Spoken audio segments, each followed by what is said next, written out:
Engineering university admission test MCQ vector থেকে ভেক্টরের যে ডট গুণন আছে সেখান থেকে কিছু এমসিকিউ করব। দেখো, দুটি ভেক্টর এ ভেক্টর এবং বি ভেক্টর দেওয়া আছে, এদের মধ্যবর্তী কোণ কত? আমরা ভেক্টরের ডট গুণনের মাধ্যমে এটা খুব সহজে করতে পারি, যেটা বইয়ের 24-25 সালে এসেছে।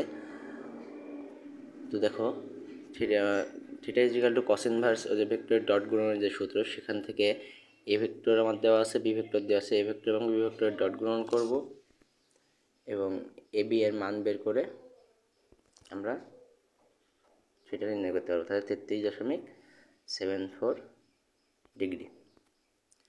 এবং দুই নম্বর দেখো, এ ভেক্টর এবং বি ভেক্টরের পরস্পর দুটি লম্ব ভেক্টর হলে এম এর মান কত?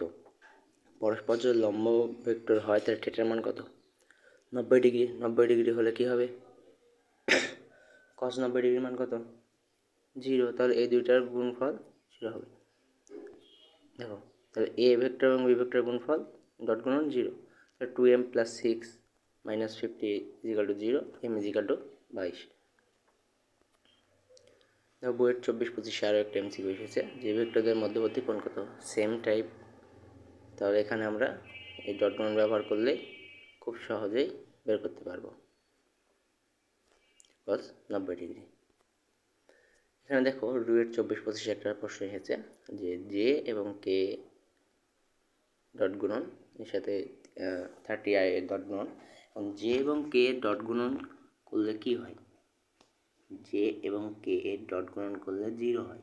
এই 0 হওয়ার কারণে 30i এর সাথে গুণ করলেও 0 আসবে, এই কারণে ডি অ্যান্সার হবে। ঠিক আছে।